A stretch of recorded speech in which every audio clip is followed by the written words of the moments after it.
Hi, I'm Srikanth Vasuraj, and today's video is about a subject that I'm sure would be of interest to startups, because this is about the typical challenges that startups face when they have to hire good salespeople with relevant experience. Among many reasons, the two big challenges that they face is to be able to match their salary expectations, possibly due to certain resource constraints, etc. But the larger problem is getting them to join them only because of a perception problem. And the perception is of one of longevity. Will the startup last? Will it be around to be able to cater to that person's career aspirations? Now, these are two typical and fairly justifiable challenges that startups face, and we need to come up with a plan to be able to address these challenges, because the startup does have to have a sales team, a critical part of the organization, because the entire growth plan depends upon having the right people in that sales team. So I have worked with a lot of startups in helping them acquire, hire the right sales talent, trained and mentored them, etc. So I'm going to be sharing some ideas as to how one could possibly overcome these two challenges. Now, before I get into actually talking about what we should be doing for that, I would like to touch upon a typical startup practice. Because they are unable to find the right resources, and because they're not able to attract the right resources, they sometimes, no, in fact, a lot of the times tend to compromise on the kind of salespeople that they hire.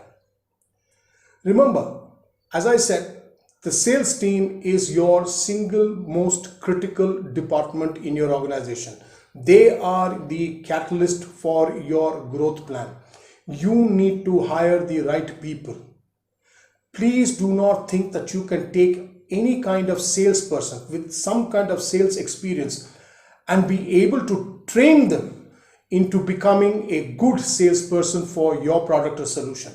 It does not work. You do not have the experience to provide training on sales skills. You neither have the time or the luxury of spending time on training and induction, etc. You need someone to come on board and quickly get started. So it is important to hire people with the relevant experience from similar backgrounds, working in similar domains, or probably addressing similar industry verticals, kind of solutions and products that they're selling, something that will make them come on board and hit the road running. So please do not make the mistake of hiring anybody and expecting to train them to become productive. It will not work. Now, coming to the challenges of attracting the right talent or getting them to join. The first bit of advice I want to give you is to not get the HR person to do the hiring, because the HR person will do exactly that. Try to hire a salesperson.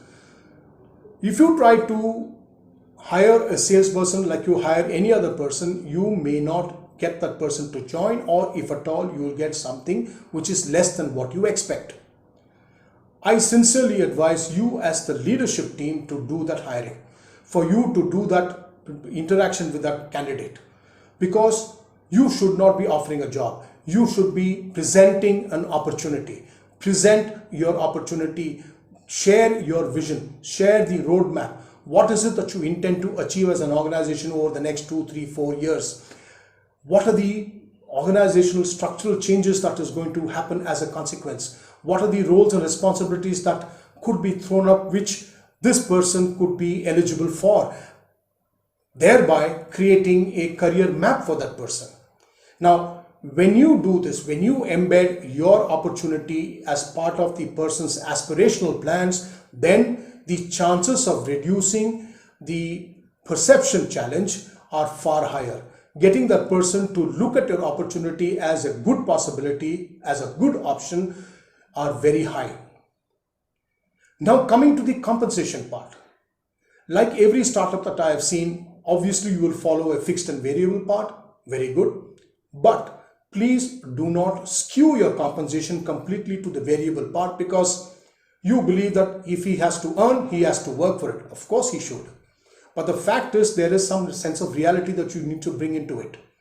You need to make sure first and foremost that you offer a fixed component which is equivalent to what that person is earning right now, because what that person is earning right now translates to a certain carry home based on which a lifestyle has been fixed, a set of obligations have been undertaken which need to be addressed.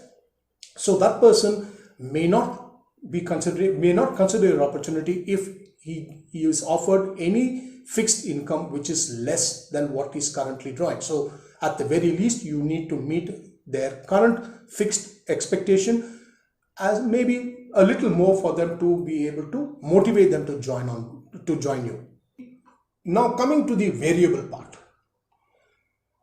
When talking of I'm sure you have put in place a good incentive plan. You're offering a fairly healthy percentage of sales as part of that person's share. All that is very good. But you must be able to present that variable part in a way that it works in the person's favor based on the person's current experience. That person's current experience as a salesperson in his current opportunity or wherever else they may have worked has been such the variable part is something that they treat as a bonus or a lottery if and when it happens. Maybe at the end of the year, maybe at the end of 6 months, even then with a lot of discussions, reminders, deductions.